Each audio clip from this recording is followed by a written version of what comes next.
Gros plan aujourd'hui sur le Marilou Collectif, une compagnie de théâtre à Rouen. Elle va présenter ces jours-ci son spectacle Ces gens-là. Il donne la parole à des femmes dans des situations difficiles qui racontent leur parcours. Ça peut être des femmes violentées ou des femmes SDF.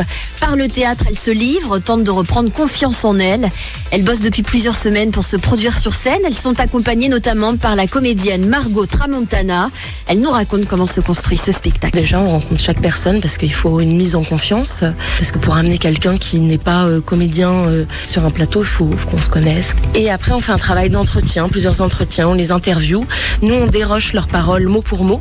Là, en l'occurrence, elles ont toutes vécu un parcours de vie difficile avec des événements traumatiques qui ont déclenché un cercle vicieux de dépression, d'isolement et qui les ont précarisées.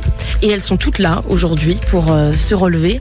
Donc voilà, la dramaturgie se construit comme ça après à partir de leurs paroles. Margot Tramontana qui les guide. On travaille avec des outils du théâtre, la confiance en soi, la communication, parce que aussi c'est des femmes qui ont été éloignées. Le rapport au collectif peut être aussi difficile, donc on apprend à travailler en groupe. On leur donne des outils de gestion du stress, de réappropriation de son corps, parce que aussi ce sont des personnes qui ont été violentées physiquement, verbalement. De monter au plateau, porter sa parole, c'est de dire qu'elles existent et donc elles viennent défendre leurs histoires, dénoncer des tabous, viennent dénoncer une démission de la société face à leurs problématiques. Un défi pour se reconstruire. Écoutez l'une d'entre elles, Philomène, sans domicile fixe, ne trouvant pas de travail.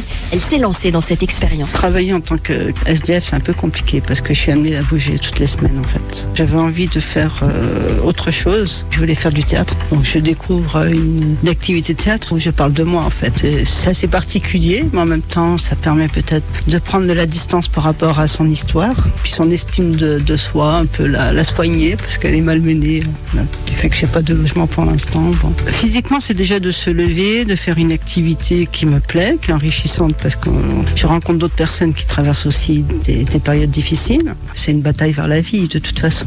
Je ne sais pas si ça permet d'évacuer en soi, mais c'est aussi un message que je veux donner. Je n'ai pas de logement depuis 7 mois en fait, donc ça commence à être un peu long. En tant que femme, on n'est pas sécurisé. Là, je peux plus camper, donc je me débrouille en fait le reste du temps quand je suis pas en mise à l'abri. Parce qu'il y a quand même des accueils en mise à l'abri, mais c'est pas pérenne. On m'a dit vous pouvez appeler le 115 tous les jours à Rouen.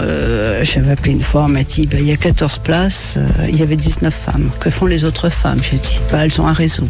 Moi, j'ai pas de réseau, mais j'existe aussi. Objectif aussi de ces ateliers, pourquoi pas renouer avec l'emploi. Le spectacle, en tout cas, sera joué devant de futurs employeurs potentiels. Il y aura 3 représentations dans les jours qui viennent du côté de Dieppe.